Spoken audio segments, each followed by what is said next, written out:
What's up, everybody? Welcome back to another episode of Buds, Bros, and Superheroes. My name is Nick James, and if it's your first time coming to hang out, let me run down what's going to go on today so everybody's on the same page. Our name is Buds, Bros, and Superheroes, and those are the three sections in which we'll be talking about today. Buds, Bros, and Superheroes. So in the Bud section, I've got some fun shower thoughts. That's right, the shower/stoner thoughts are back in the Bros section. We're going to be talking about today in the Superhero section, Army of the Dead. So in the Bros section, I want to know if my guest today has ever been to Vegas, what they think about zombies, and how their favorite way of killing zombies would be. And then, yes, I didn't just spoil anything for you, I hope. In the Superhero section, Zack Snyder's Army of the Dead is up for discussion. Like I said, my name is Nick James. Today, I'm bringing back probably one of my favorite hosts to have on this show, a podcaster himself on the Reasons I'm Broke podcast. Please welcome back to the show. I think it's your fourth time now, sir.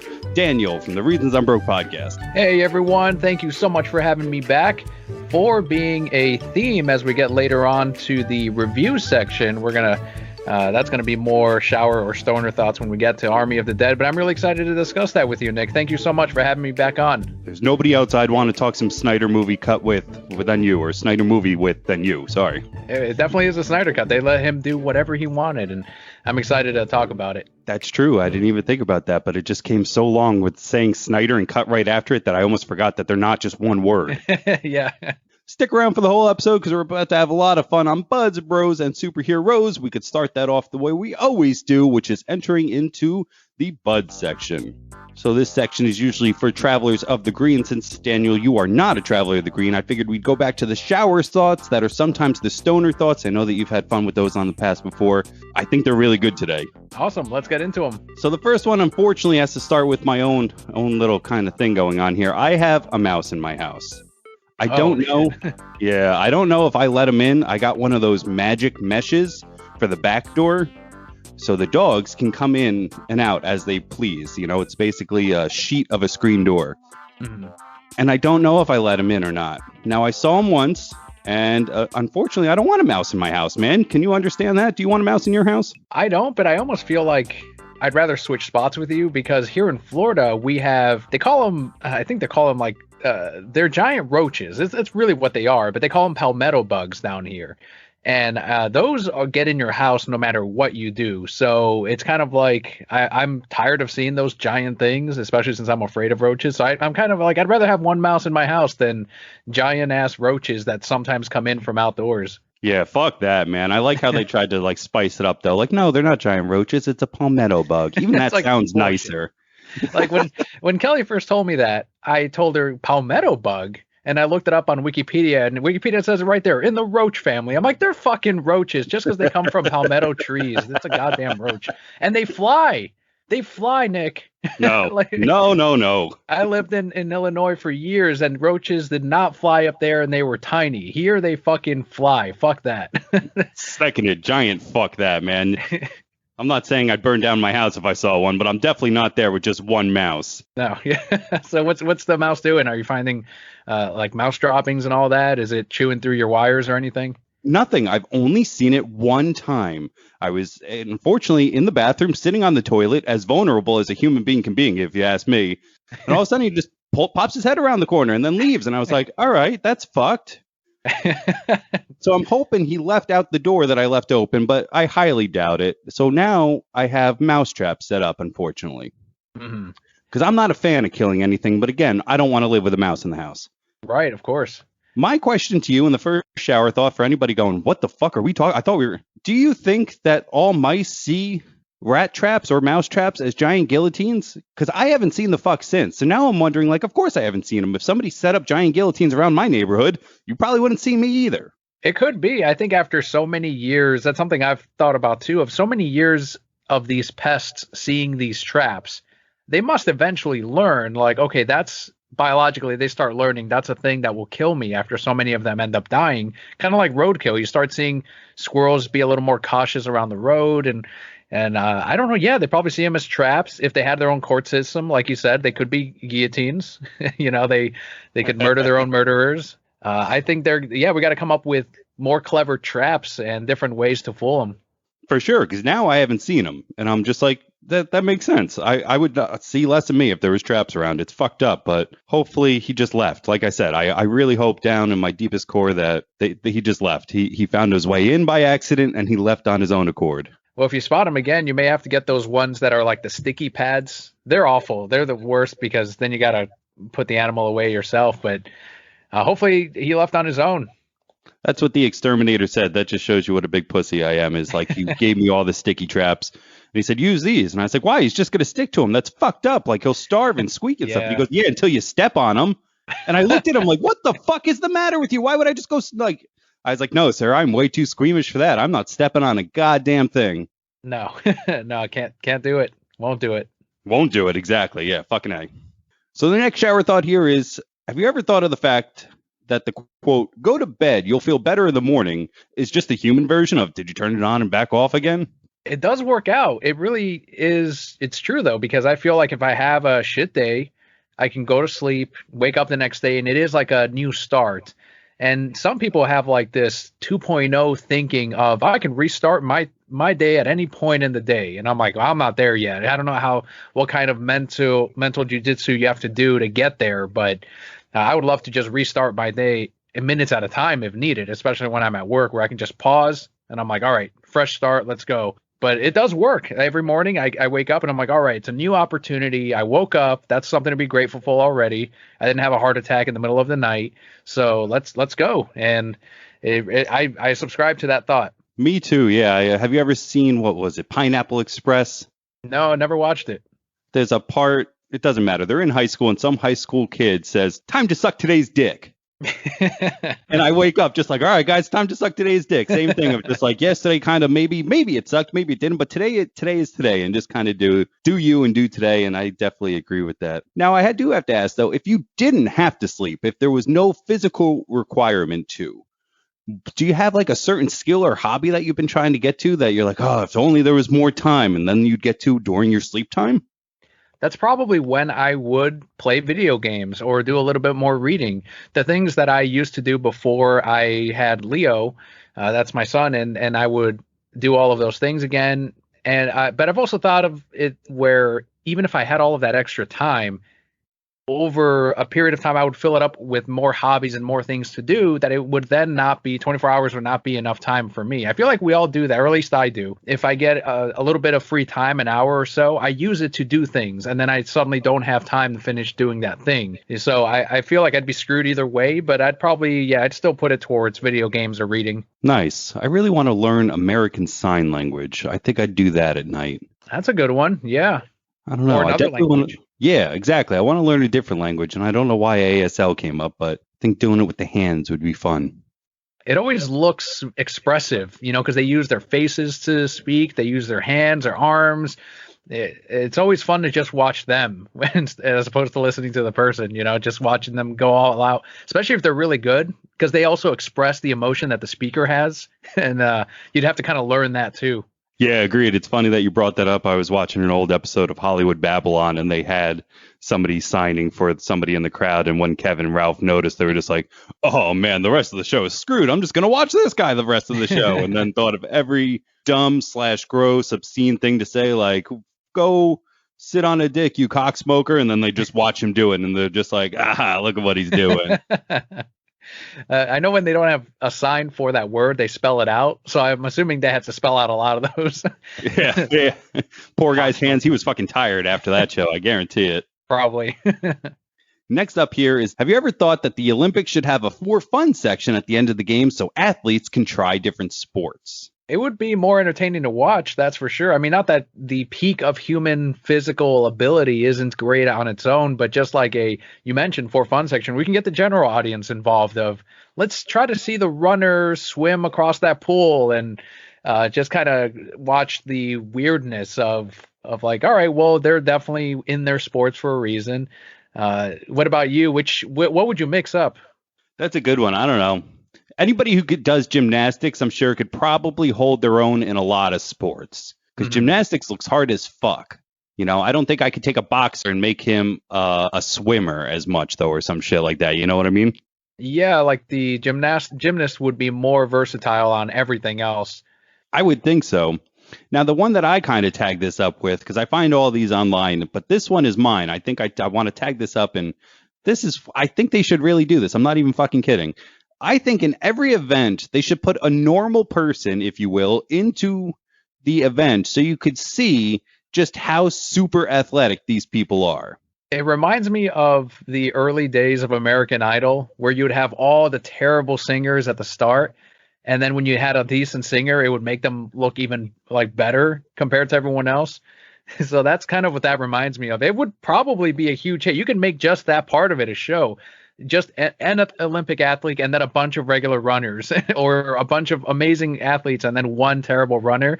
I feel like that would be, in today's age of social media, that would forever be their stigma when they would be terrible at the thing, and kind of like William Hung, I think it was in American Idol, that was forever immortalized for that. But it would be a hit, as long as they don't mind the hurt feelings or being known as that person that can't. I mean, you put me in a fucking runner thing and I'd be awful, and I'd be forever known as like that terrible guy that can't even run a mile. I have to walk half the thing. I feel that, yeah. I just feel like sometimes, too, when we're watching the Olympics, we're like, oh, man, you only missed it by like a second. You couldn't run that fast.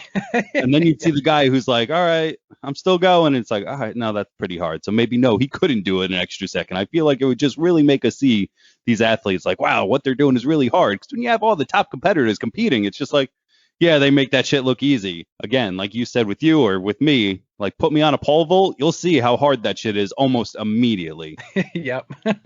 Last one here kind of blew my mind for real as well, because I really didn't think about this. And then once I did, I was like, do you know what? That's fucking right. You ever thought about the fact that tall people are expected to use their tallness, their reach, to help shorter people? But if a tall person were to ask a short person to hand them something they dropped off the floor, it would be insulting. Why do you think that is? Is it that we view things lower as lesser?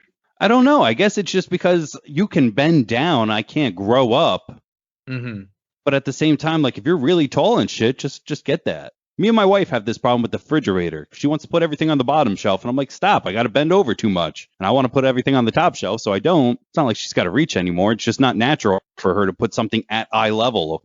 You know what I mean? And when you think about someone who is taller that has to reach down or bend down to grab something, generally as they get older, especially, they end up having a lot of knee or back problems. So it should be even regardless. Like, yeah, you're not tall enough to reach that, and you're never gonna, you probably stop growing, so you have to get a ladder or whatever, so it's more convenient for someone to just hand it to you. But someone that's taller and in their 30s even, it's gonna fuck up their, like, my back already hurts and I'm a short guy, but I can only imagine someone who's 6 foot something, and it really is it can be a painful thing to do. So we should be okay with handing something to someone that's taller, but for whatever reason, we are not.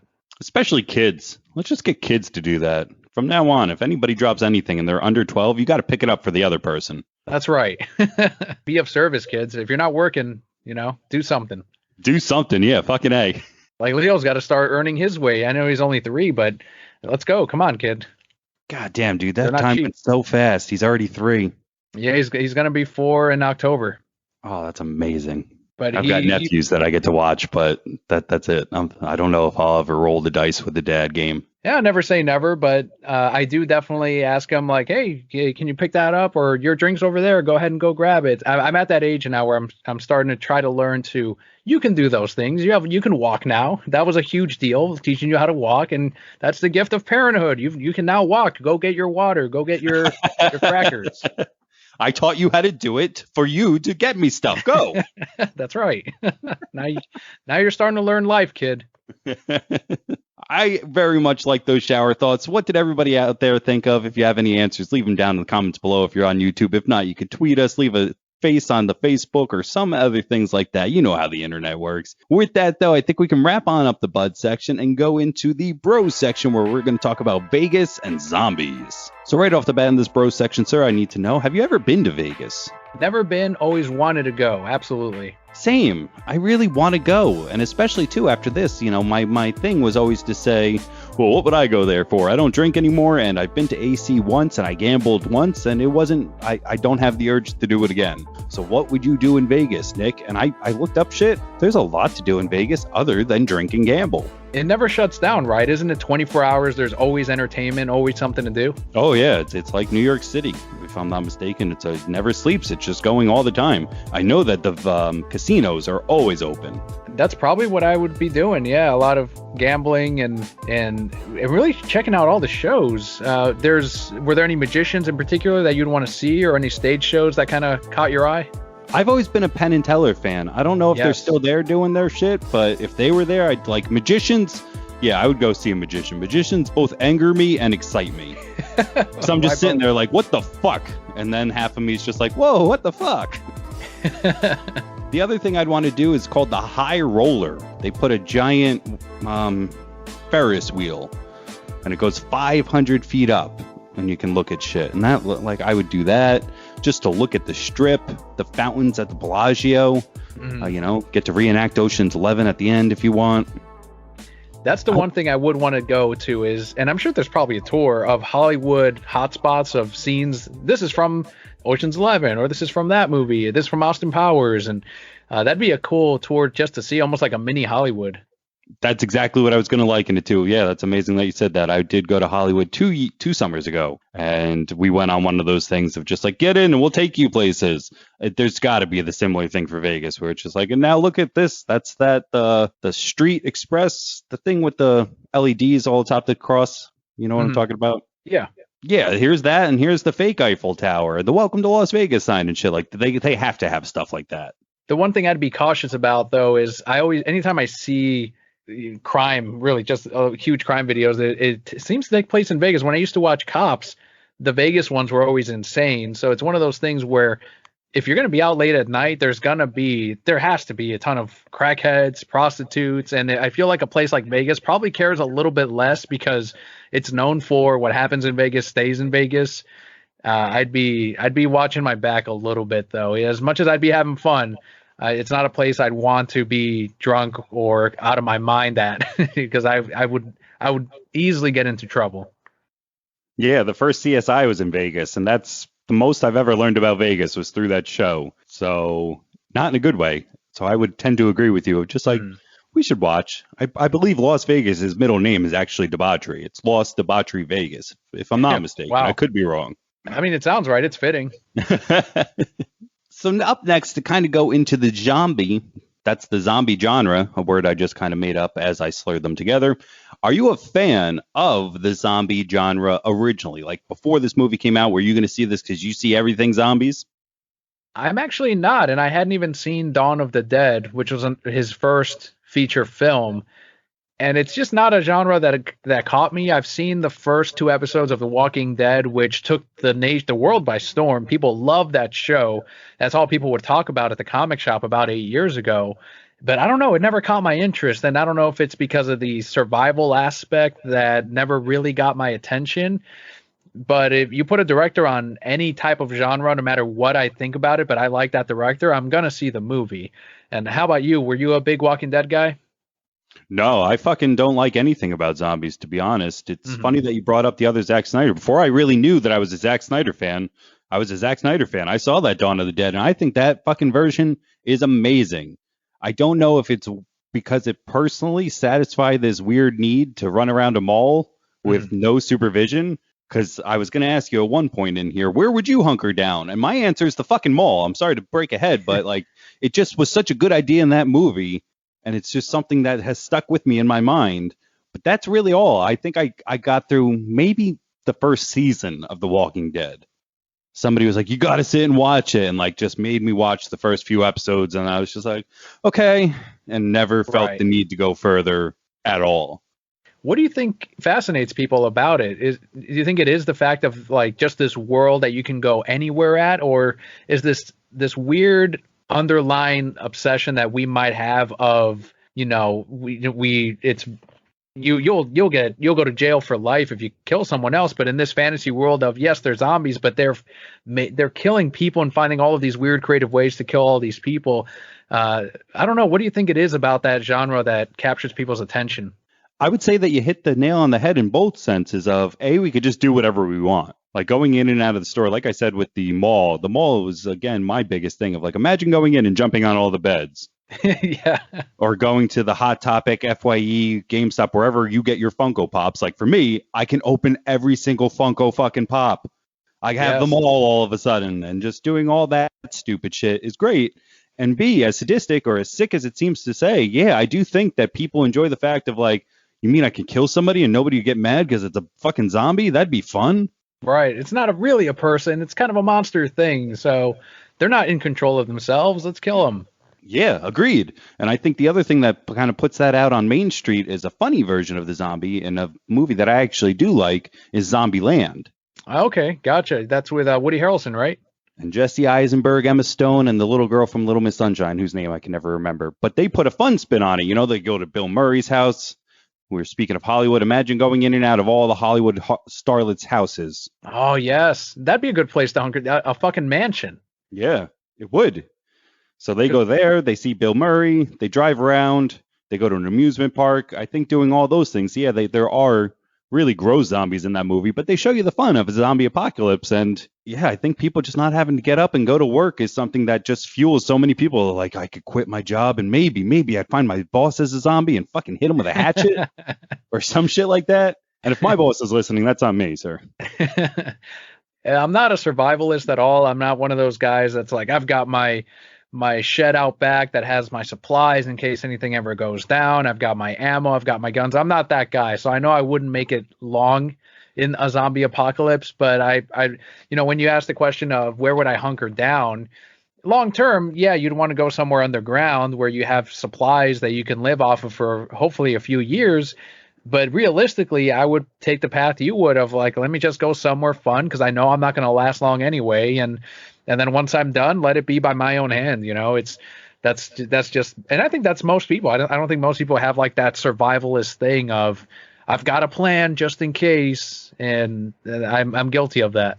Yeah, I've never shot a gun I was watching Comic Book Men, and they kind of were in this conversation as well. And they go to a place in where they sell the exact equipment in which we're talking about.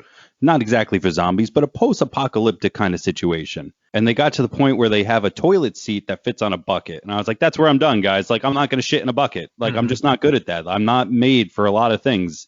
Shitting in buckets and no hot water is definitely one of those things. Like, you're right. I would not last. I'd make my time of it to be the most fun that I can, just knowing you're probably going to die soon. I love that idea of I have to clean my ass with a hose. No, I think where's my one bullet? I'm not going to do that. Exactly.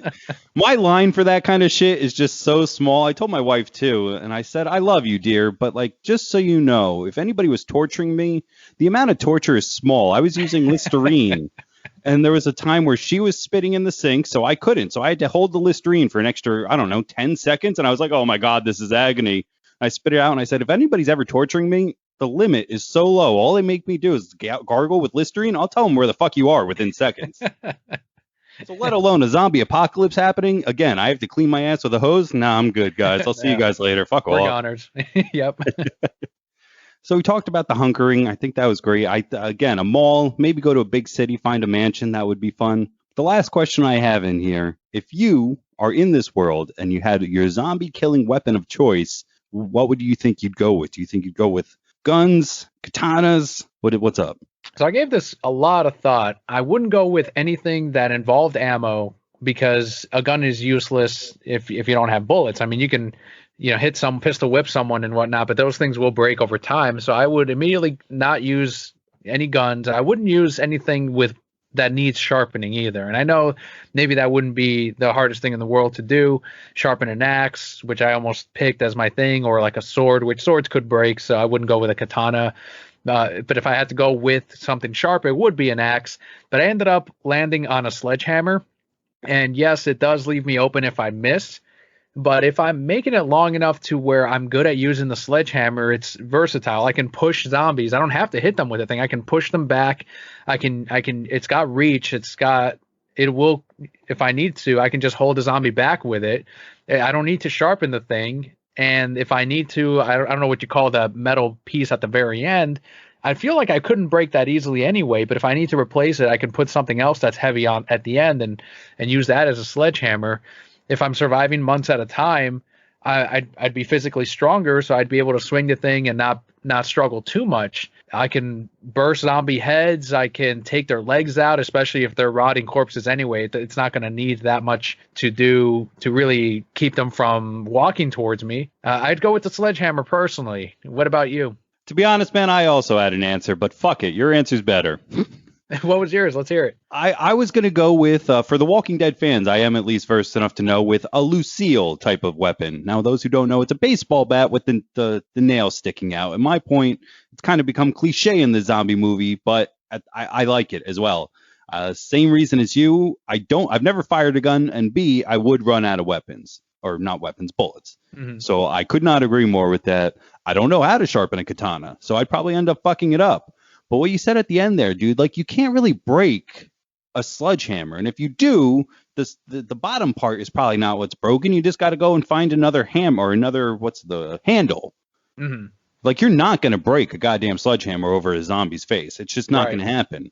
So that was probably the best, like a war hammer of sorts, more so. It reminds me of Game of Thrones. Robert Baratheon didn't have a sword like all the motherfuckers back in the day. He had a war hammer. And just like that, there's also a character in the Iliad who does that.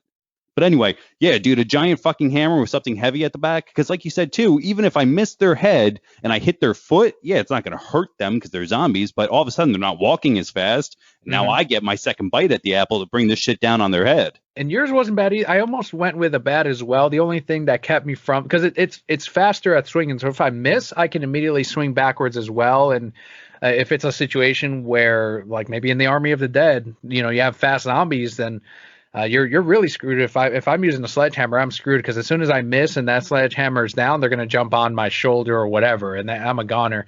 If you can find a bat that won't, like, I'm worried about a wooden bat shattering over time, but if like a metal bat or something that, maybe not aluminum, but something that won't break or shatter, a bat's probably a better option, especially if you can modify it with glass or nails or whatever, or something. Maybe something that won't stick to the zombie skull, so that's another problem. That's another issue with like an axe, where it could get stuck on the body part, and then you're struggling to get that out. But those are probably the two good answers that that would either a bat or sledgehammer. That's not a bad answer though. Like, I'm glad you didn't go with a shotgun. I feel like most people would immediately go to shotgun, but it's like, okay, but how much is that really going to help if you run out of ammo? And if you ever watch a movie, you know that these fuckers get put down in the clip change, or when the barrels come down and they got to put new shells in. Like, that's when you're most vulnerable. So that's the other reason that I'm like, fuck you and fuck guns. Because eventually, even if I had all the bullets, it's got to get reloaded. And that time is time in which I could have that shit over my shoulder, or bat, I mean. So, like, those moments, you got to fucking think of every moment. At least that's what I think. I've never been in one, but that's what all the zombie movies make me think. Yeah, thankfully zombies aren't shooting guns yet, because then sledgehammer or bat would be useless. I kind of thought that was going to happen in this movie at one point. I thought that they were going to start shooting guns. Well, they started doing a lot of weird stuff in this movie. Like, they mixed a lot of zombie stuff, so I thought shit was going to go down. I was like, that's the next step. When we get zombies shooting guns back at people, that's fucked up, dude. That's the evolution right there, yep. I think that's the perfect segue, though, to get on out of this bros section and get into the superhero section, where we're going to talk about Army of the Dead. Army of the Dead came out just a little bit ago, 2021. It ranks in at 2 hours and 28 minutes. Did you think that it felt 2 hours and 28 minutes long? It didn't feel that way, no. I didn't feel the 2 hours. Agreed. I thought it was really awesome. Directed by Zack Snyder, written by Zack Snyder. He did the story, and then him and Shay Hatton wrote the screenplay, and then Joby Harold came in and did something as well. I'm going to stop myself once again. Fun little thing. Did you know that when you see credits, the difference between the ampersand and the word and? No, I didn't notice that. I'll have to go. What was the difference? So if it's an ampersand, so this one says Zack Snyder ampersand Shay Hatton. And then it says and Joby Harold. So that means Zack Snyder and Shay Hatton worked together to write this, and then Joby Harold got to do his own thing, or put in his own notes, or did something separate than the original crew. Whenever you see an ampersand, that means they work together, and then when it's an and, they're apart. Right, like they contributed separately to it, but didn't collaborate with Zack or Shay. Okay, that makes sense. Yeah, it's kind of like when you use it in a sentence. Yeah, of course. Like, now that I think about it. it should have been obvious. That's cool. I wonder what Joby did. I'm wondering maybe it was based on a plot and then Zach and Shay went in and rewrote it. I'd be curious to know. Me too. Yeah, I don't know. Every time I see that on writing credits or anything like that from now on, I'm always just like, I wonder what that person did. Yeah. A storyline for anybody who doesn't know is following a zombie outbreak in Las Vegas, a group of mercenaries take the ultimate gamble, venturing into the quarantine zone to pull off the greatest heist ever attempted. Netflix went, make a zombie heist movie, and Zach's like, yeah, that'll be the base. Correct. That's where I'll start. I've got much more ideas, but we have Dave Bautista in here, Ella Purnell, Omari Hardwick, Anna De La Ruga. Damn, I don't think I said that right. Regruga. Damn it. I don't know. Theo Rossi. Yeah, I think it's Reguera. See, yeah, that's say her whole name just so I can. Ana de la Reguera. There you go, guys. This next one is German. I'm going to fuck this one up too. I know how to say Matthias. That's great. But then Schwarzenhofer, I'm very sorry. Nora Asman and a bunch of other people whose names I'm going to stop with the names because it's not going well. And as I look down, it's not going to get much better, guys. Tanaka as played by Scorpion from Mortal Kombat there. Thank you. Thank you very much. Thank you. That was awesome. He must have a great deal with Warner Brothers, huh? Probably one of those multi-picture deals that we hear about where you're going to be on for 4 movies, but it might not necessarily all be Mortal Kombat. Because I have a fun fact. I don't know if you knew that this was supposed to be a Warner Brothers film. Netflix took it from them. Did you know that? Yeah, apparently Warner Brothers did. They wanted Zach to do this film on a much lower budget than what he asked for. And the rumor is that they knew that Zach would not agree with it and that they purposefully lowballed the budget to get rid of him. So this was a Toby move. Like, we don't want to be in the business of Zack Snyder. So yeah, we don't want this project. We don't want you making more movies for us. And Netflix saw the value in it, and they've earned the benefits of it. Now, we could probably talk until we're blue in the face about my next question, but just really quickly, why do you think Warner Brothers hates him so much? It's got to be a thing of egos. The problem is, and it's clear as day to us now, maybe 2 years ago, we were like, what is the problem? What's going on? But I think it's gotten to the point where ego is mixed with business. They're not looking at Toby. It's mainly Toby, in my opinion.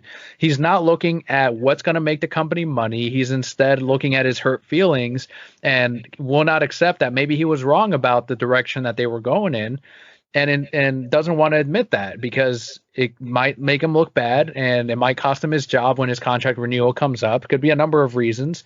But at some point, I would think you would go, okay, look, I was wrong about this direction. Why don't I support you now? And what next movie do you want to make? And he's just not in that mental space to do that. And it's unfortunate. Can you really think about that? Having $100 million ego or some shit like that, $1 billion ego or something like that, where I don't care how much money I can make. I'm not saying I'm wrong. It's really weird and really bizarre that they want. And Zach has even said, he's like, I don't think I'm a pain in the ass. It seems like every time I try to do something, Warner Brothers is there to purposefully try to fight it. And he's like, really? He's like, I don't think I'm the asshole. and if you see enough interviews with Zach, you're like, you can tell immediately when a person is that way. And you can tell that Zach seems to be a sweetheart. So it's all Toby. And I can't wait for Toby to be gone because that'll be better. Warner Brothers will be in a better state, and hopefully the future with Discovery, when David Zaslav makes those big decisions over there, that's a man who wants to make money. And if he wants to make money, he will let the creatives, to a point, do what they'd like to do. And if it makes money, make more of them. And for anybody out there who wants to see Zach, I found, they were asked to me on YouTube to watch he goes through his career. I think it's GQ that does that one. And then he does another one where he answers the internet's most asked questions. And kind of like what you just said, I don't get prick from him at all. There's nothing about watching this where I'm like, you could be a secret asshole and nobody would know.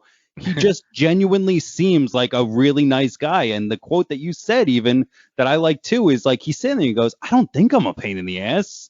Like, I'm almost positive that's a word for word quote of like, I don't think I'm a pain in the ass. I don't know what I'm doing that's pissing them off so bad.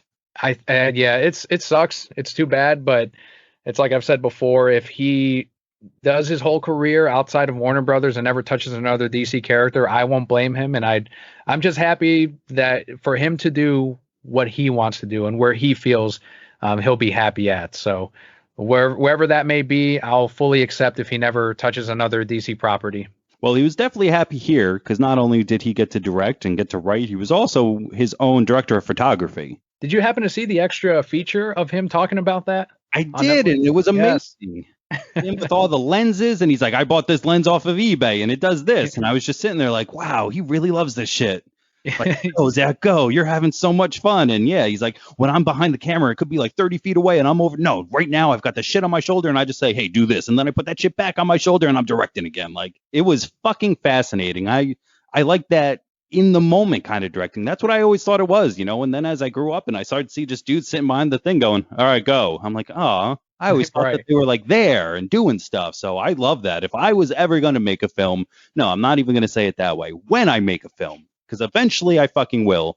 That's the type of director I want to be, of like, I want to be right fucking there, like in that shit. And you got the impression from Zach that he just had a ton of fun making this movie. He wasn't pressured by he needs to fit it into a certain timeline, or the studio kind of hovering over his shoulder and being like, no, let's not go in that direction. Let's do this.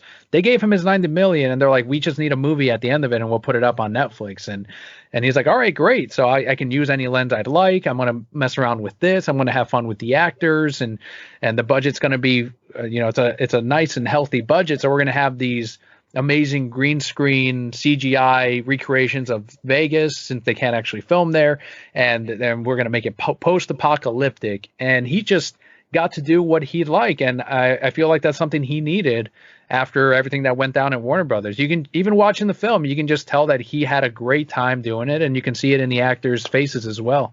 Really could not agree anymore.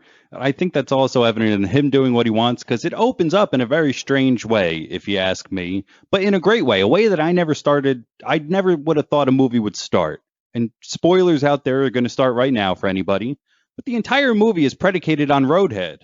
Yeah, right. If some guy wasn't getting his dick sucked while driving a car, this entire movie wouldn't have happened. And I think that that's fucking weird and hysterical and just different. Isn't that how these weird things happen, though? Like, people were saying on Twitter, that's legitimately probably how a zombie apocalypse would happen, over something dumb like that. Fucking A. Yes. And that's why I both thought it was so weird. Not weird because it's strange, but weird because it's like, what a great approach. That's exactly what would happen. A dumb fuck not paying attention and releasing this by accident is so much more realistic to me than like there's an evil underground experimentation and shit's going on in the government, and like, you know what I mean? Just yep. Nope, just some guy getting his dick sucked, couldn't keep his eyes on the road, and hit the convoy that was carrying Zeus, the original fucking zombie in this movie. And fucking A, I loved it. I thought it was so fucking hysterical. And they're coming out of Area 51 too. Did you notice the spaceships that they had at the beginning there? I didn't. I read that later, so I'm going to have to go back and watch it a second time and definitely look for that. But after I read that, I was like, God damn, Zach, you're just so cool. You know, I'm not making an alien movie. It doesn't mean I can't put aliens in this, though. Like, I fucking love that idea as well. Yeah, and that was the weird, I mean, it got a lot of questions out there of, does the zombie originate from space, or at least this disease? Are they... Then is it like a xenomorph where they're born out of our bodies, and the zombies are just in a phase of evolution, and it's going to eventually be an alien-like creatures? We don't know. And there's a lot of that. He gives us a little bit of that origin, and he says some of that's going to be answered in the prequels. But it's just cool that there's enough in there that gets your mind going. I'm like, oh, that's kind of neat. We got sort of some answers there. Area 51, it makes sense. 2 giant spaceships. And that's where Zach leaves it. He's like, now let's get into the heist movie. And it's like, wait, hold on. But what about? And he's like, oh, you want to see more of this? Okay, well, we got to make sure it's a success first. I'll circle back around. Don't worry, guys. Yeah, we saw them, but let's just go back to this over here. You're right. It's fucking brilliant. He's a marketing genius. He really is. The other thing I want to talk about is I can't think of only one other movie that discusses Roadhead, and it ends just as bad. Have you ever seen the movie Parenthood? Yeah, about a decade ago now, but yeah. That movie is so good, if you ask me. Mm-hmm. Sorry, I want to look it up so I can get the exact right date. 1989. So it's been a while since a Roadhead joke was made, but Steve Martin is driving with his wife, who's played by the mom and Step Brothers. I can't think of her name off the top of my head. Hold on. Mary Steenburgen. So he's just had a hard day. Their son threw his retainer out. They're driving home from the Chuck E. Cheese, even though I'm sure they can't say Chuck E. Cheese. And she's like, I know something that'll make you relax. And she makes the move to go downtown. And the next thing you know, they've hit street post and the cops are there and the cops like, what were you doing? That was so distracting. And they look at each other and it's a ha. But I just, that's the other thing I couldn't stop thinking of when I watched this. Was just like, we got to bring back Roadhead in movies because it's funny and it makes zombies happen sometimes. That's right. That's Roadhead, yeah. And that's when that scene was going on, and the guy was like, "Oh," like Kelly was like, "Has he never got? Is this his first blowjob ever?" Is like the way he said, or she's amazing at it. I don't know. She's a pro, but is one thing that we noticed. It was sure it's a movie and it's a little overacted, but we were like, yeah, that guy's really enjoying that. Yeah. So, yeah, Roadhead starts this thing, and then this Zeus zombie starts killing everybody, making them what we would now know to be alphas. He is an alpha zombie, and when he makes zombies, they become more alphas, which will play part a little bit more. He sees Las Vegas in the distance, and then we go into some of the coolest opening credits that have ever been shot, if you ask me. It reminded me of Watchmen's. And fucking A. A beautiful, like, you got a score or a song at least, a soundtrack, and then you got all of these shots of this established the characters. It established the world that they're in. It showed us how Vegas got put on lockdown. It brought us up to speed while giving us amazing visuals and a really cool song. A lot of people may or may not know the movie mantra, if you ask me, is show, don't tell. Yes. And he is brilliant at that in this opening scene. He's brilliant at that in a lot of ways. But like you said, rather than Dave Bautista and all the rest of the gang going, we've hunted zombies since the beginning. Remember that time you had to blow up that couple in the car? Or just any of the other shit in which he could have explained via dialogue later on perfectly in the beginning. It's amazing. And as I watched this, I was like, God damn, sir, if you could do anything half as well as this guy does this, you would be a great filmmaker, because it's perfect. It really is just amazing. Like you even stated phrase, you're up to speed. Boom. There you are. This is where we are now, and go. And I loved these opening credits so much. I think it was on YouTube that they put up the first 15 minutes of this movie, and someone already pointed out, like, all right, now there's tits on YouTube. So if you're like a 15-year-old, I know if I were a 15-year-old boy, I'd be like, now I can watch boobies on YouTube without having to not do the weird whatever, the browser block to try to get to those websites. Like, it's on YouTube now. You can just watch zombie tits. And that was like, really, YouTube, it's up there? And I guess so. Yeah, the first 15 minutes of the movie are right there on YouTube.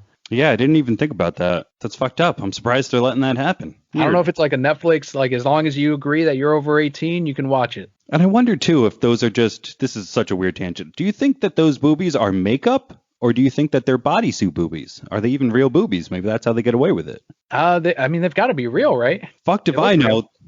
That's true, yeah.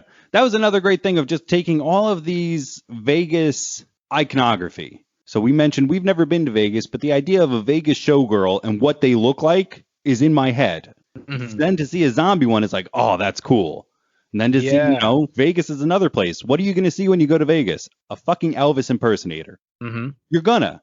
How do I know that? I've never been there. It's just something that's inside the DNA of Vegas. And they showed us a zombie, one of those. I'm like, this is just, he knows so much about everything. And he's giving us everything we want before we know that we want it. Well, that was kind of also the smart thing of, where are you going to make this heist movie? Well, in Vegas, like, they've thought of this so far ahead of time, and that's where you get these cool visuals, like you mentioned, of the zombie Elvis, and you get the zombie showgirls, and like everyone's in costumes, it seems like, in Vegas. So you would see all of these zombified versions of these characters and magicians and all this other stuff that it's just, if you're a filmmaker, it just endless possibilities. You can do all kinds of crazy shit with that just by setting it in Vegas. Which he does. He takes full advantage of, and he puts us into a zombie motherfucking tiger. Yes. One of the because Siegfried and Roy apparently had one, and it got out, or I don't know why it was turned, but we have a white tiger zombie in this movie. And I thought, when I first saw this, I was like, that's a little ridiculous. And then I saw the movie, and I was like, that's pretty fucking cool. Like, it just fits in the rest of the ridiculousness of the movie, and it works. It somehow works. It really did. And with that, I have another little fun fact. A live tiger, carefully decorated makeup, was used for some of the shots, but for the computer-generated model, the reference was one of Carol Baskin's tigers. Carol Baskin, that goddamn Carol Baskin from Tiger King. Do you think she got paid for that? The fact that they used it? Nah, that's too bad. That's the one thing I'm like, no. Fuck yeah, dude. I don't know what anybody says or thinks about that show, but she's no different than Joe Exotic or the other Doc Antle guy. Like she has giant cats and she makes money off of them. How she got them is her business. And like, that's what she's saying. Like, I rescued them. I'm not breeding. It doesn't matter. You're still using their majestic beauty to make money and to have all these people do free work for you and shit. So yeah, weird tangent. But I thought that like, what a great thing, 2020 and 2021 coming together to give us a zombie tiger. Yes. And I thought it looked cool. They designed it in a way where it looked realistic. You see the flesh kind of rotted away, but it's been rotting for who knows how long. I think they said in the film like 6 months or so. I don't remember, but it works. And with a tiger that color, it's just striking to see this beautiful white tiger on one end, and then half of it is fully zombified. You see the skull, and they call it Valentine. And it's on its own. It's another character in the film, and they made it work. Truly. It really was just one of my favorite parts. And again, I kind of thought it was going to be silly, but yeah, she ended up being fucking boss. As we've kind of explained, for anybody who's not watched, Vegas gets taken over. They quarantine it. They're going to blow it the fuck up. And that's when this guy says, hey, if all of you go and steal money from me, you can have some of it. And that's where the movie's going to come in. He goes and he gets his team together. Dave Bautista is who I'm talking about. And that was another great part. So like they say, you're going to get this much money. And then throughout his hiring process, he breaks it down into different sums. It's one of the only movies, everybody in a heist movie, I go right to Ocean's 11. Like, let's just say there's $11 million. There's 11 guys in that movie. We each get $1 million. And this had nothing to do with that, which I thought was great, because a ringleader of sorts probably would think this way of like, how would you like to make $200,000? Yeah. Some people were way more expensive than others. The YouTuber, he was the cheapest, wasn't he? Like the 200,000 or whatever. Yes, he was the cheapest, if I'm not mistaken. And like, because to a YouTuber, yeah, $200,000 is a lot of fucking money. And then he splits it with his two crew members that he brings in, one of which cowards out. But he's like, no, they're on my dime. It's like, all right, Dave doesn't care. Welcome aboard. I thought that was great too. So now they're all brought together so this guy can teach them what's going to happen. What was his name? I'm sorry. Bly Tanaka. Bly is his first name? We're just going to call him Tanaka. Yeah, so Tanaka goes through the plan, and one of the guys is like, fuck this. And I thought that was great. Another thing I've never seen in an action zombie movie of just like one of the people going, oh, I didn't know what I was signing up for. Okay, no, I'm sorry, guys. I'm going to leave. That's the plan? Okay, well, now I know the plan. I don't want to be a part of this. Thanks, though. And nobody kills them. Nothing bad happens. It's just a part of the movie. He just leaves. And I was like, that's fucking funny. Again, I never see that type of shit.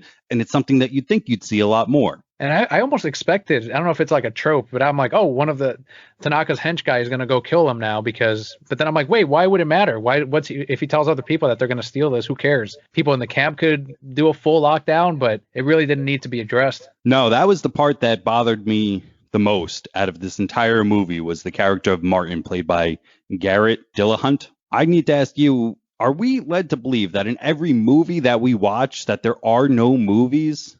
What do you mean? Like in this universe, are there no films that show that the guy who's going to send you on this trip is also going to send his own muscle to fucking kill you and take you out? Oh, I see what you're saying. Yeah. Like you feel immediately they should have not trusted him. And they kind of reference that. They go in and they say it. And I was like, oh, great. We're going to go against what I was just feeling. And they say it, but then they don't act on it. And he ends up bad guy being bad guying until the very end of his role in there. And that was the only part of this movie. I was like, have you guys never seen a movie? Have you guys never seen a fucking movie yourselves to realize that this guy's going to fuck you the second he gets you? Yeah, I like that scene where he's like, why is everyone looking at me? Exactly. Yes.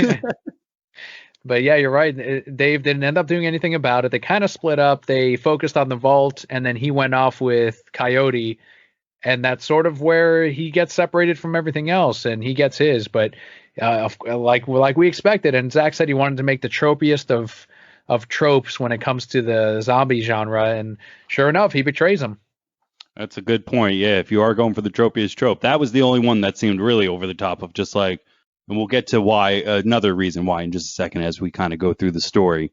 Because you brought up the Coyote. That was a badass character. There's some sort of almost what seemed to be an internment camp outside of Vegas, outside of the wall that was set up to keep anybody who might become a zombie there. Later kind of alluded to the fact that this has now become America's dumping ground for people that they historically don't like. Right.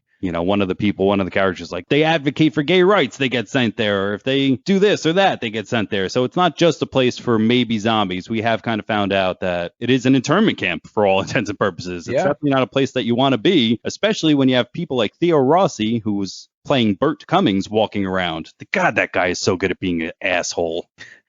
He sucked, man. I did not. Such a slimy fucking piece of shit from the get-go. You immediately are like, okay, we know we hate this guy. We want to see him get his. And does he typically always play that character? Is he typecast? Oh, I would think so. My biggest knowing of him came from Sons of Anarchy. Mm-hmm. And even though he was good at the beginning of that, he ends up turning and kind of becoming a little sleazy. And there was one other one that I thought of in my head when I was writing this down that I knew him from, that I can't think of now as I was watching this. I was like, oh, so you're just always the asshole. Hold on. Yeah, fuck that guy. Yeah, really fuck that guy, because it really... Oh, Luke Cage, he was in that as well. We are introduced to him right away, and he's kind of pushing up on Ella Purnell, who plays Kate Ward. We later find out is Dave Bautista's daughter. Is it his full daughter? Like biological? I don't know, because she called him Scott, and I didn't know if that was because she was upset at him and didn't want to call him dad. And he refers to her mom as your mother. And I don't know, like, I felt like it wasn't his biological daughter, but someone that obviously he viewed as a daughter, someone he took care of and loved. In the opening credit, we do see him putting a knife in a lady's head and then her watching and going, what the fuck? So as we're talking about now, I agree in the fact that I don't think that was his biological daughter, for the line of what you just said. If, like, who as a father describes somebody's mother as your mother rather than like my wife or something like that? Mm-hmm. It did kind of seem really that he made it sound like, no, that was just your mother. I'm not your father. Yeah. So I would agree with that. But now she has decided with this trauma to help others. She's in this internment camp and she gets hassled, for a very, very, light word to say, a very not strong way to say it, by Theo Rossi.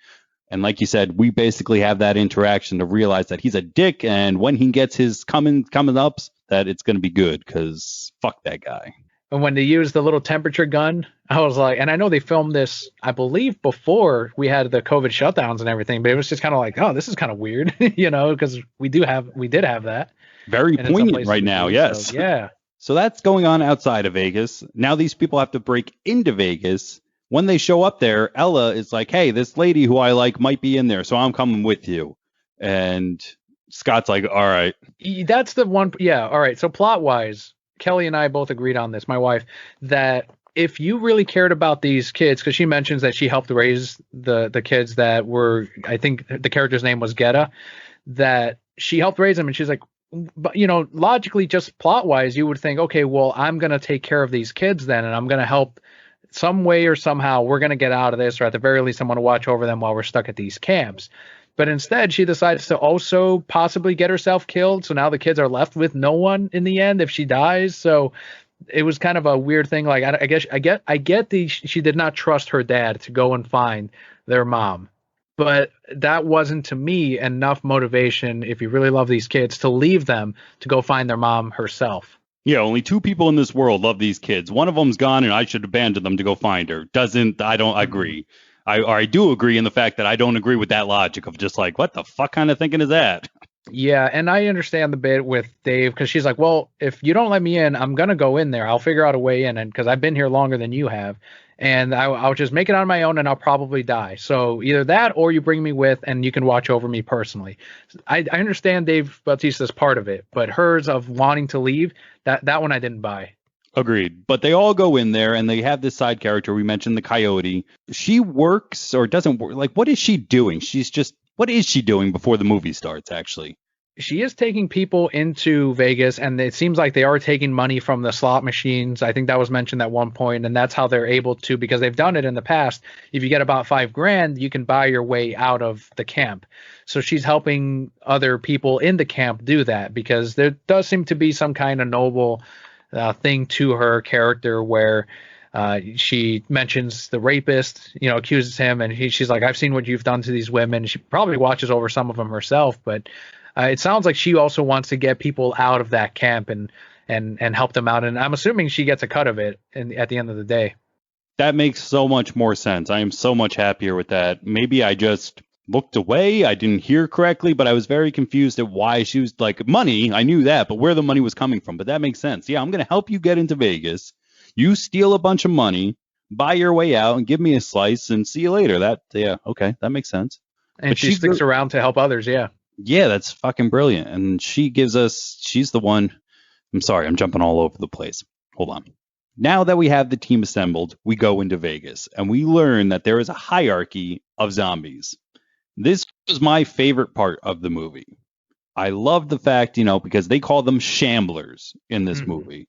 Shamblers are the Day of the Dead ones, the original slow kind of zombies that I would say most people are accustomed to.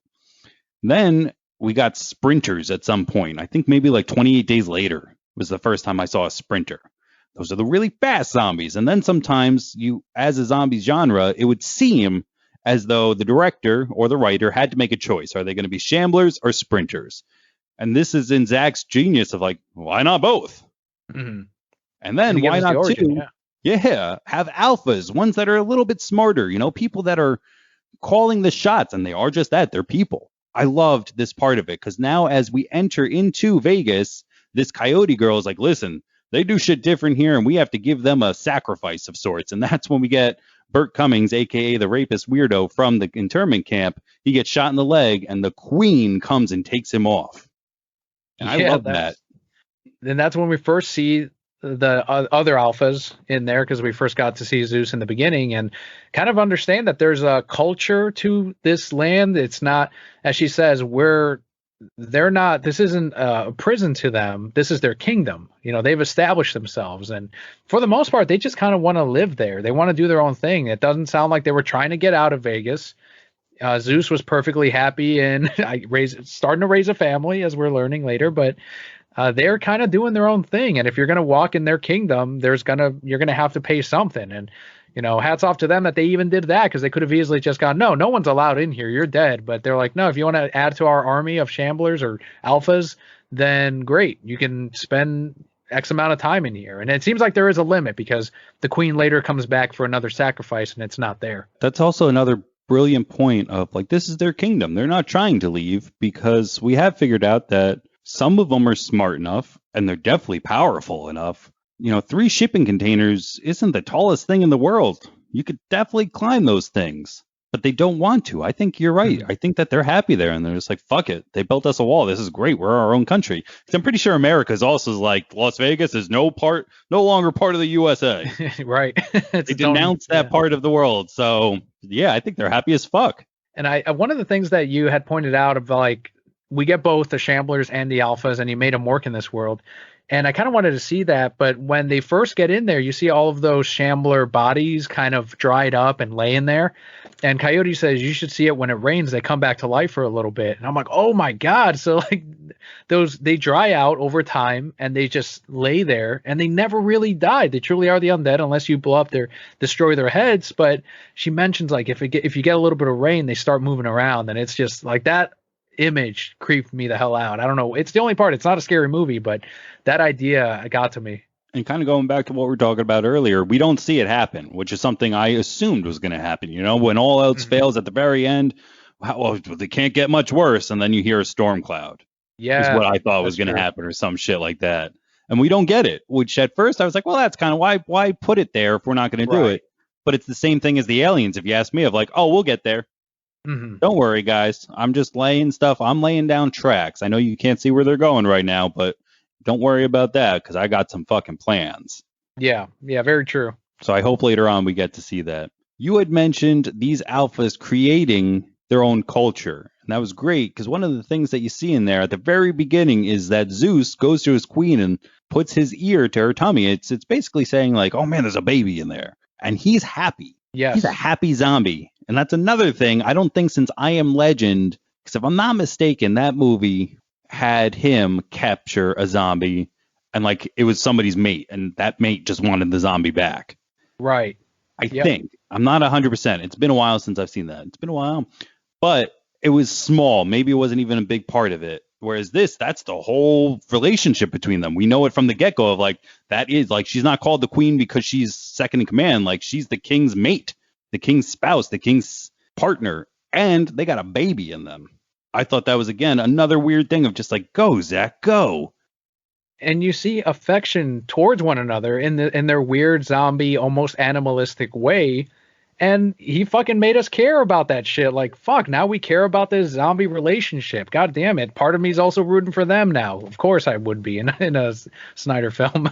And just to skip to the very end, guys, I'm sorry to be jumping around, but just while we're on the topic of this, the bad guy cuts the queen's head off. Zeus finds his queen without her head, takes the body back, and he's all weepy and shit, digs into her pregnant belly and finds the little fetus and cries, lets out a single fucking tear. And again, that's where what you were just saying. I was like, fuck humans. Fuck them all. Let the zombies take over. They were fucking around. Like, they were letting them do their own thing, and the guy had to fucking kill his queen and his baby. And it's like, God damn it, man. Like, one piece of shit, of course, ruined it for the rest of them.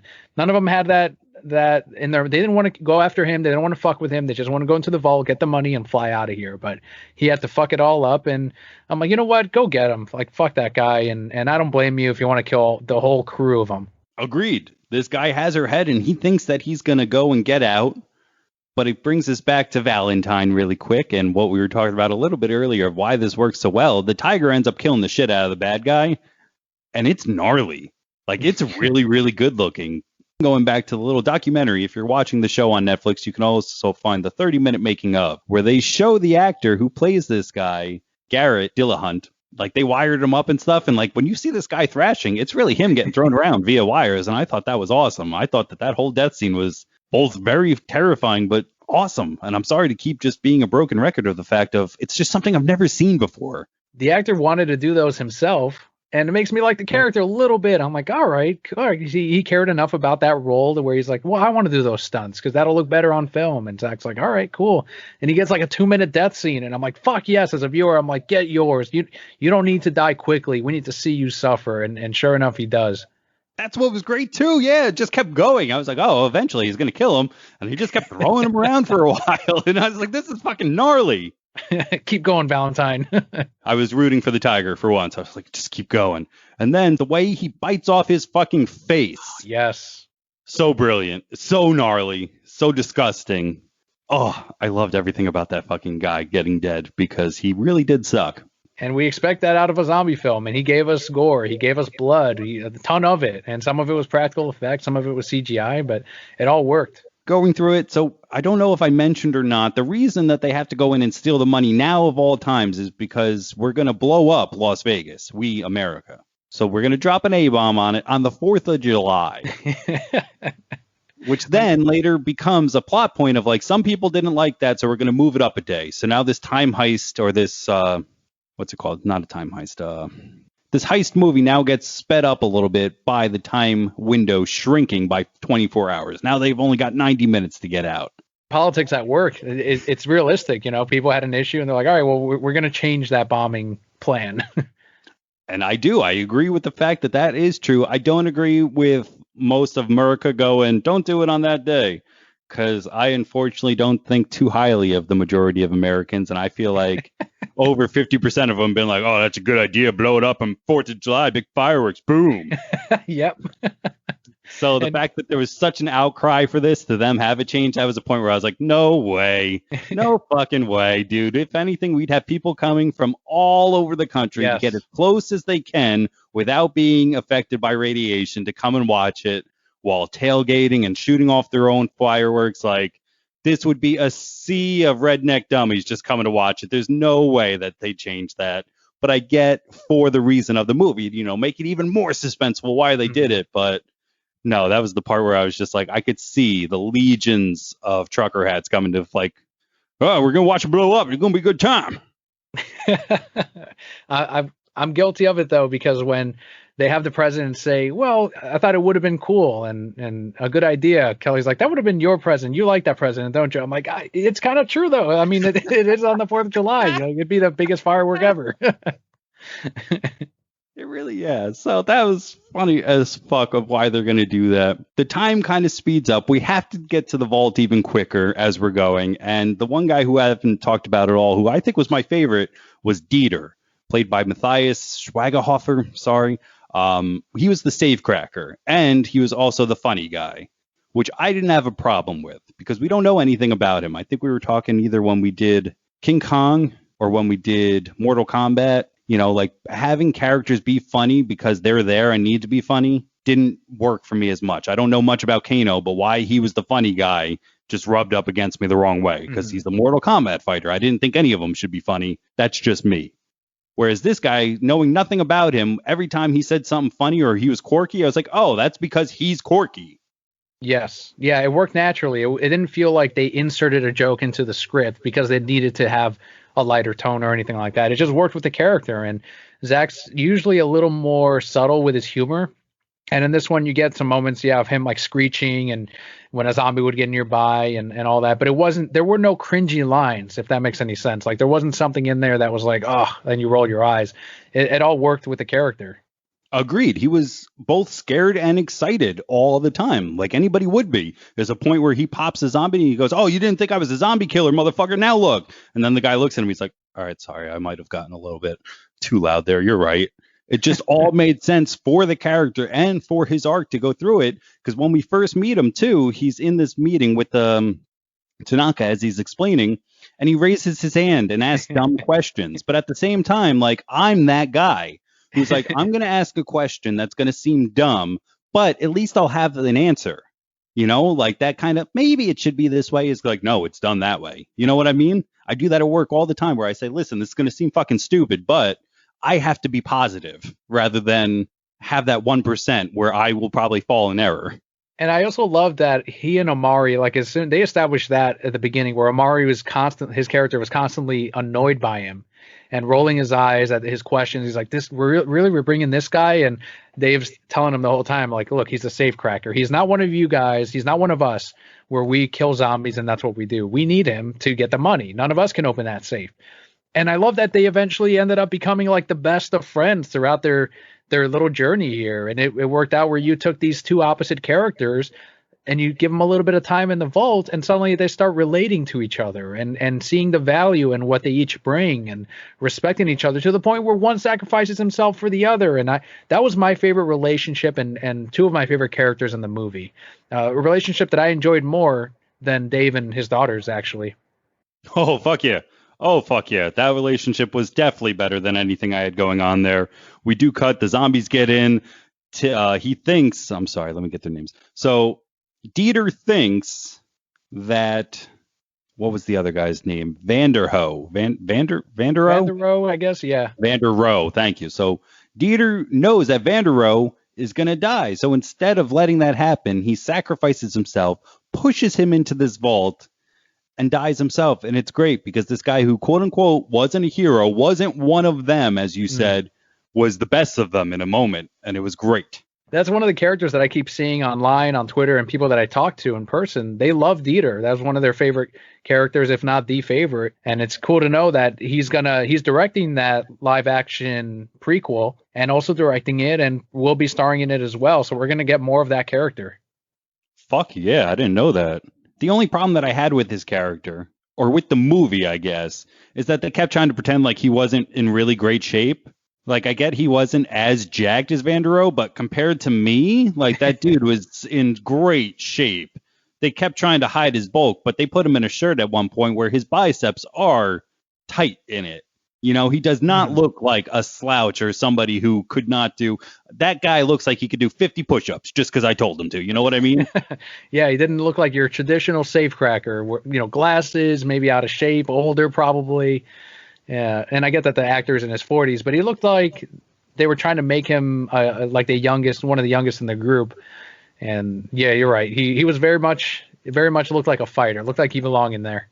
Agreed. The second character who I like the best after that is something that I didn't even know got all like thrown around. So let me explain a little bit. Tig Notaro, played by Marion Peters, is in this movie. I didn't know this, and this is from my little fun fact sheet. So following the removal of Chris D'Elia from the film, Tig Notaro was digitally inserted to take his place. As this took place after filming had completed, Notaro worked without meeting any of the cast, with the exception of Anna. Ooh, you say it. Sorry. Ana de la Reguera. Thank you. The filming of their scene together took only a half a day. So anybody who doesn't know the names too well, the air pilot person, the helicopter person, if you will, was supposed to be played or was played by Chris D'Elia. Chris D'Elia got into some really disgusting waters when a bunch of young girls were saying that he's trying to get them to have sex with them and send them naughty photos and shit like that. So he was rightfully so kicked to the curb of Hollywood of fuck off, get out of here. But I had never heard of something like this happening where Zach was pretty much so disgusted, I'd have to say, that he paid a good chunk of money to get Tig to come in and redo all this shit. And you mentioned that on this level, even we haven't really, at least I haven't seen anything like this, where normally, like when the Kevin Spacey stuff went down, they had to bring everyone back in, and we're going to reshoot these scenes now because we're replacing it with this character.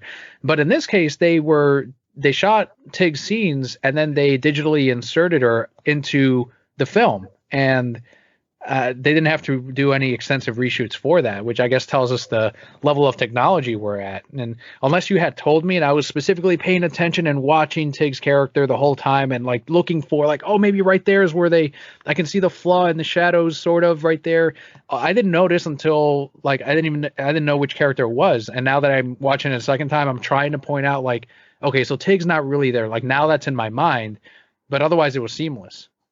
For my second viewing, yeah, I'm going to go back and try to find the aliens at the very beginning.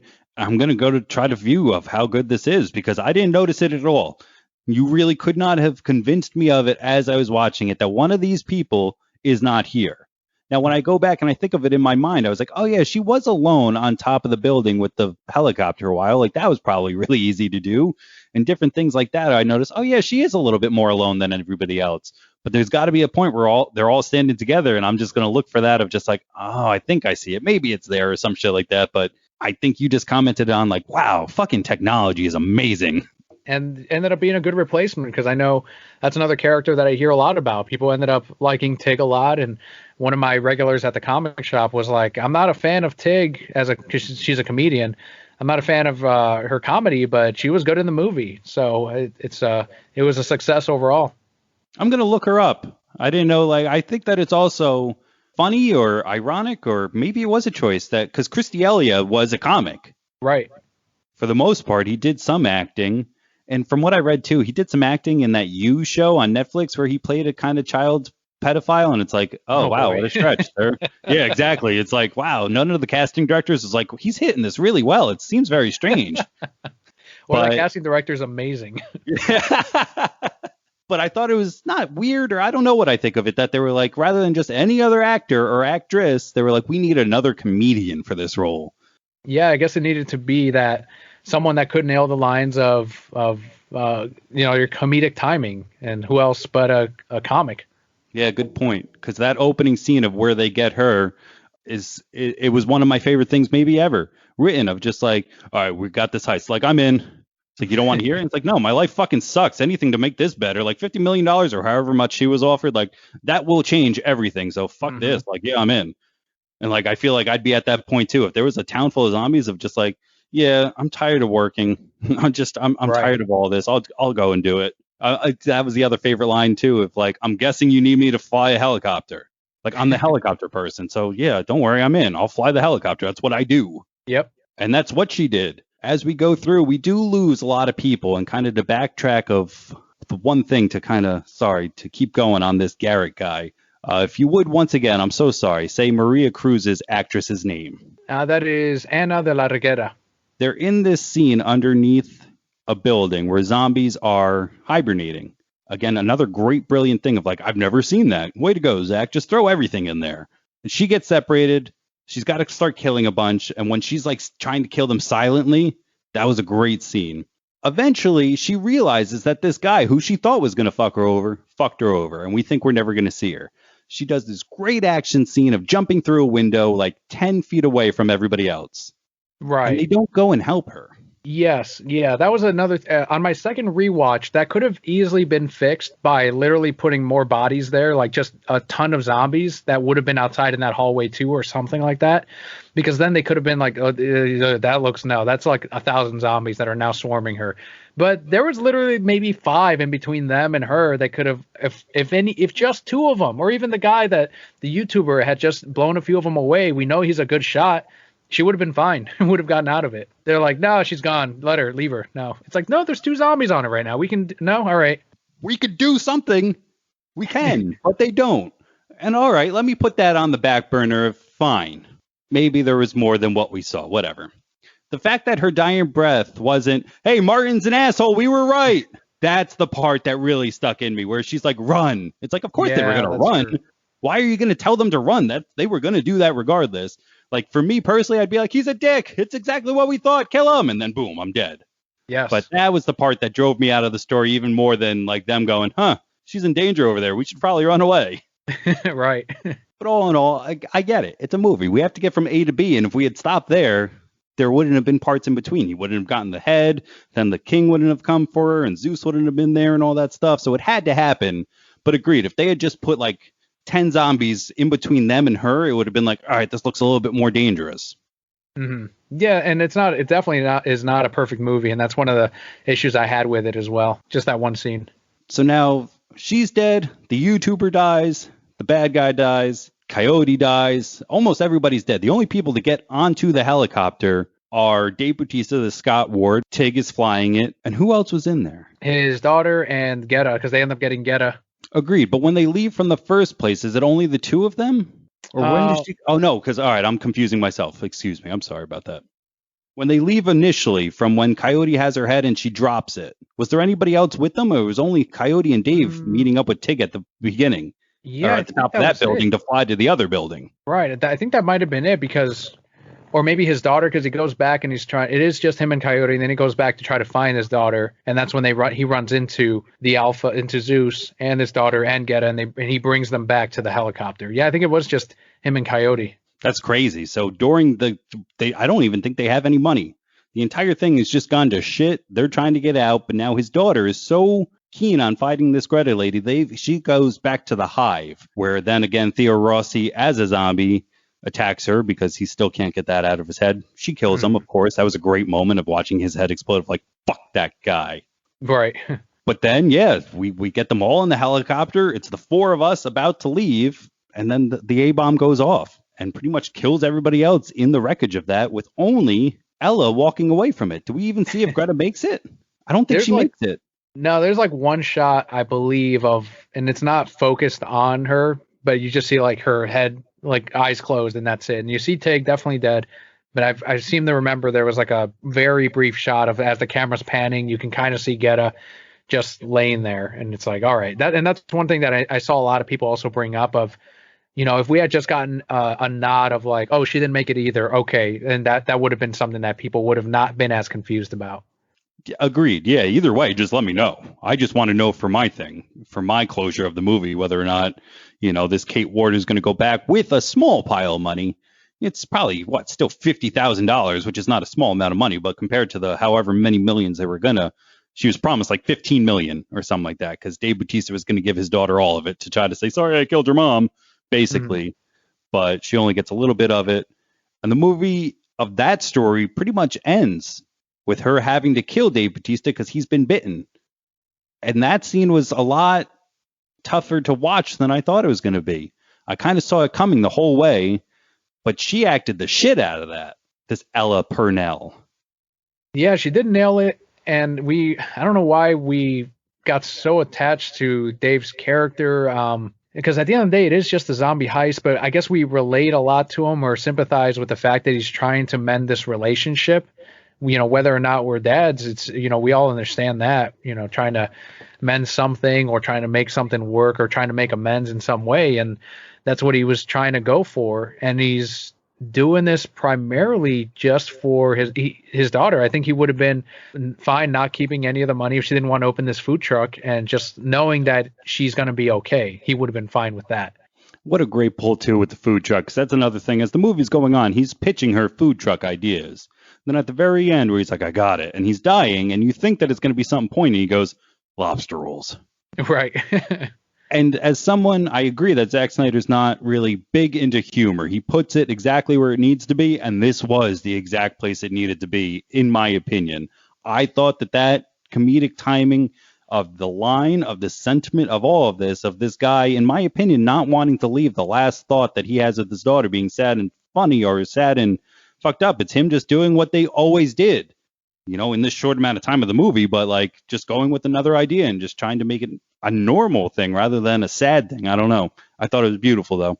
And they both did end up nailing that scene. I was more impressed by the fact that Dave has a ton of, I don't know if it's what he's been doing in between now and his last film, but this seems to be like his major leading role, and he does it extremely well. Like, that guy is leading man material, and this movie proved it. Agreed. I'm excited to see where he goes from now on, because I didn't really know what he could do. He plays a goofy guy in the Guardians of the Galaxy. Mm-hmm. I haven't seen him in anything else, really. I've seen him talk at a bunch of things, and he seems like a really nice guy. He's also kind of like what we were talking about with Zach. Everything I've seen, I've never met him, but just seems to be super grateful and super happy to be a part of all this.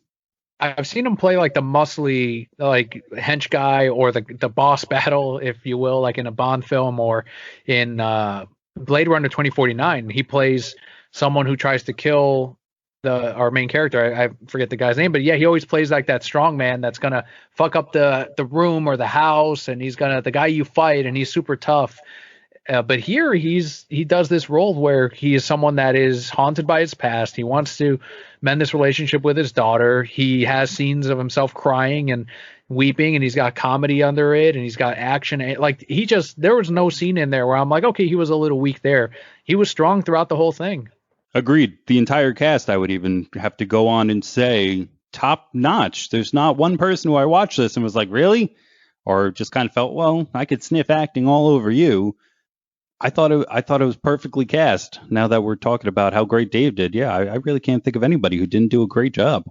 And I do want to give credit as well to Zeus, because he had that scene, as you mentioned, where he's weeping. You get zombie tears. And in the past, he's a stuntman. Richard Citrone, he was Ben's stuntman in Suicide Squad and in BBS, I believe. And now he's playing this alpha zombie Zeus, who gets these scenes of him yelling and crying and weeping and anger. Like, let's give him credit too. It's a stunt guy that elevated the role, because he had to do some things that, like, yes, his main reason for being there is to do the stunt work. But he's also has these scenes that he can really put some of himself in. Yeah, I'm sorry. I just was looking up, too, because not only was he the Batman in Batman v Superman, he's also done stunts for Solo, Captain America, Wonder Woman, Lethal Weapon, Star Wars, Sleepy Hollow, Man of Steel, Underworld. I mean, this guy has just been in everything. And not only that, but he was born in 1961. Yeah. This guy's like 60 years old. Yeah. What he gave us was more than just being a beast as well, of just the single tier and elevating. You're absolutely right. I just find it so amazing that he's 60 and just throwing people around like that and looking awesome. Mm-hmm. To wrap on up, we kind of get an epilogue, if you ask me, where we talked about how Vanderow was thrown into this giant safe by Dieter. The A-bomb goes off, but this safe was so giant that he survives it. Gets out with a shit ton of money, buys a private plane, is about to land in Mexico City, I think he said. Yeah, one of the most populated cities in the world. Fuck, that makes so much sense. I didn't know that. That little tidbit adds so much more to this fucking end part now. Sorry, I'm a little lost in that thought. That's not where you want a zombie apocalypse to start either. No, because we do find out that unfortunately he didn't make it out scratch free. He's got a bite. He will become a zombie in the most populated city. Oh, wow. Dude, Zack Snyder's a genius. And it's going to be an alpha zombie too, because he was bitten by Zeus. And we know from, I think, Vero, that he said that that's going to be another scarier alpha zombie, a scarier Zeus, when and if they get to a sequel. Because that was the other great thing about these zombies, too, is it seems like whatever they would do in life, they got to bring into zombies. Because there was one guy, when Dave was fighting him, he was like I don't want to say chasing him with a knife, but he was swinging wildly. I mean, a bunch of good kill shots. And this guy was like dipping and dodging out of the way. which I don't think he learned as a zombie. If I had to guess, he was athletic before he became a zombie, and kept those into the future. So could you imagine a Vanderohe zombie, somebody that jacked, that skilled, that smart, then an alpha? Yeah, it's not a good idea. It's going to be good luck killing him. So is that the only spinoff coming? Or you mentioned another one as well, right? So he hasn't confirmed the sequel, and I kind of expected Netflix to by now be like, and we're greenlighting Army of the Dead 2, but they haven't done so yet as of this recording. But there's 2 prequels coming. There's going to be an anime series that will bring back a lot of the cast to voice themselves. It's going to be directed by Jay Oliva, who worked on The Dark Knight Returns Parts 1 and 2. He's also a friend of Zach's. Hell yeah. And then the prequel movie is going to be the one that's live action, directed by the actor who played Dieter. He's going to star in it, and Zach described it, I believe, as a romantic comedy. So I'm curious to see what the plot is going to be there. But I believe the anime is where we're going to get more answers as far as Area 51, how the Alpha was kept in that base. And Zach is directing the 1st and the 6th episode, which I believe are the first and final episodes. That's amazing. Oh, I can't wait to see that. Especially, too, I love that Jay Oliva guy. He directed not some of, like, my favorite DC animated movies are directed by him. He's got a great eye. He's really good at directing that. So this vision plus his vision, like their collaboration is probably going to be amazing. It's always cool when they can bring on their guys onto the next thing that may not have to do with DC or whatever, that Zach looks out for his friends and people that he knows can get the job done. And again, I'm sorry to harp on this. With him being such a nice guy, it seems like all his friends are really nice guys too. Because that Jay guy I've seen, too. Yeah, I've seen him in a bunch of interviews, and every time I see that Jay guy talking, it's like, can you believe what I'm doing? Like, this is the best job that I've ever, this is amazing. So I love that type of shit, and I love Zach, so I liked what we talked about, a few plot holes in this movie, but it doesn't mean I didn't not like it. There was just a few points that took me out, but all in all, for a non-zombie fan, I really liked this ride from start to finish. I enjoyed myself a lot too, and it's got a ton of rewatchability. There's the theories that people have started to come up with, like, yeah, we saw Omari's character talk about the repeated timeline and how they're like, no, this is us. And you cut to the bodies, and they're wearing the same clothing as what they are. And the one difference is the one girl's necklace, the keys on it has 3 holes in it, but when we see her in this timeline, in the current one, it has 4. So there's all these theories of, like, this is their 4th go around at trying to get this money in this repeated timeline, if he's right about it, and which would explain why they're all sharpshooters. They've retained those skills from those previous lives, and there's all kinds of things that people can pull from this. And I think that's why this is higher than your regular zombie film. There's a ton to, like, think about and notice and check out and discuss. The robot zombies that are sprinkled throughout the movie. It just sets up so much for this little world that Netflix is now building. I was going to ask you about that, and I was going to throw my own interjection into there.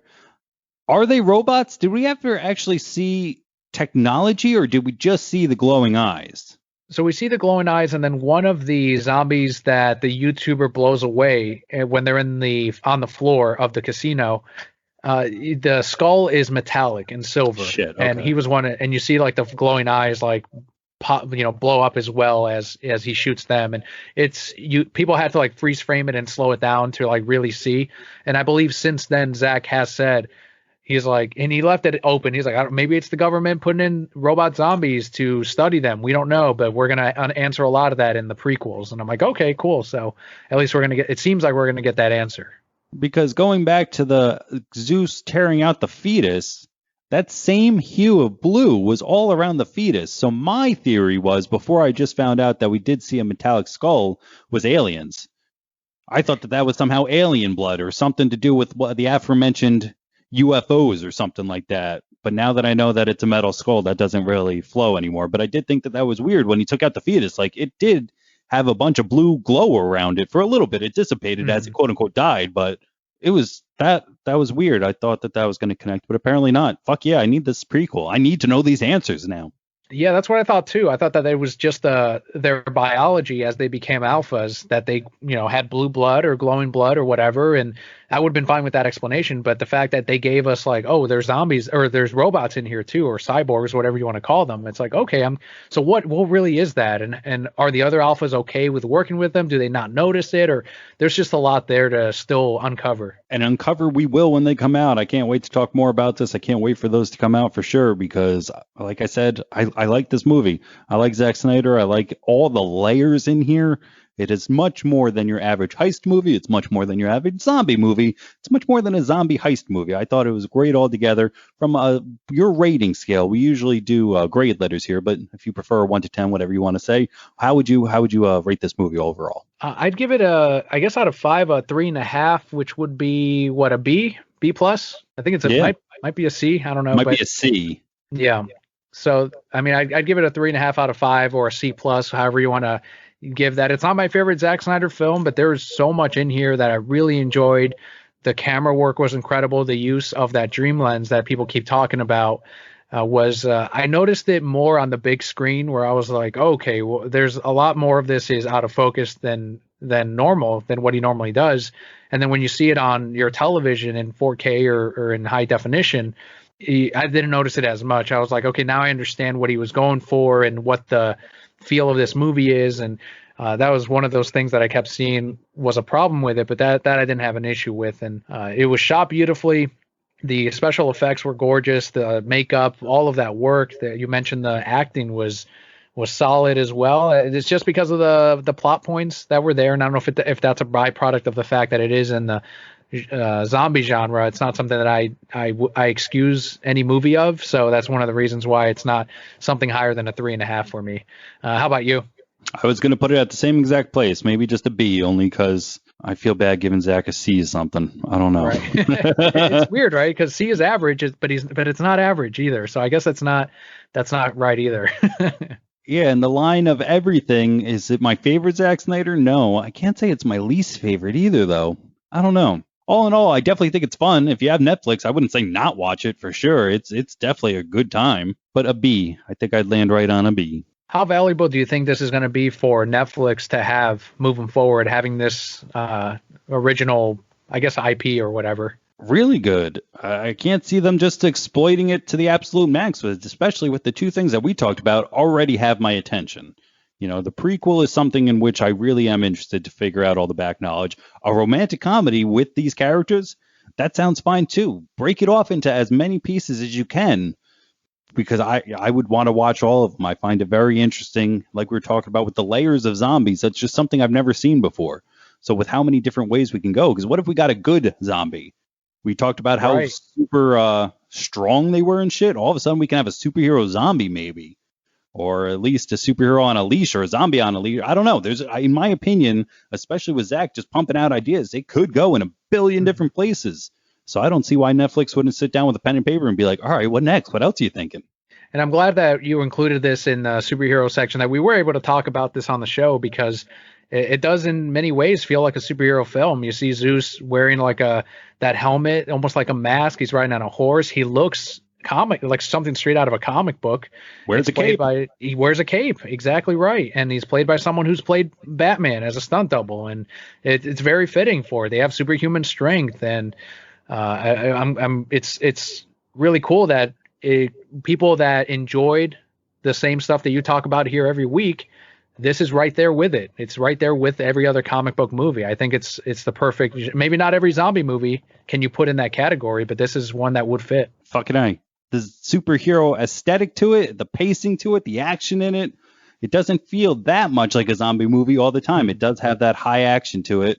And especially with the man Snyder himself kind of behind it, yeah, I didn't find it that hard to fit into the superhero section. Right. No, less of a Walking Dead and more of a superhero movie for sure. Yeah, which is funny because The Walking Dead is a comic book. Yeah, exactly. That's fucking hysterical. Well, sir, I can't say thank you enough for coming and hanging out again. 4th time on Buds, Bros, and Superheroes. It means the world to me that you keep coming back and keep hanging out with me and keep giving my listeners just some of your awesomeness. So thank you very much. I appreciate it. Thank you very much. I hope everyone on the other end enjoyed today's episode, and that hopefully I brought something fun this week. And always a pleasure to talk film, and especially when it involves Zach Snyder. So thank you very much, Nick. For anybody out there who wants some more of you, well, we already said the reasons I'm broke, but is there a specific tag that you want to send them to or anything like that? I know you guys are all over the internet. Yeah, I appreciate the opportunity. Thank you. Yeah, if you head on over to thereasonsimbroke.com, you'll find the web player right there for the weekly podcast. And you'll also find links on everywhere you can find me, like Twitter, Instagram, Vero, and Facebook. So thereasonsimbroke.com. With that, though, we are going to wrap up this episode of Buds, Bros, and Superheroes. If you had anything that you wanted to add to the conversation, we are on the internet as well. We got the Facebook, Twitter, Instagram down below. If you're listening on YouTube, leave a comment, all those fun things. But the thing I can't ask for enough, if you have the time, if you have a friend who likes Buds, Bros, or Superheroes, have I got a fucking show for them, guys. I have been Nick James, joined again this week by Daniel. Buds, Bros, and Superheroes are out of here.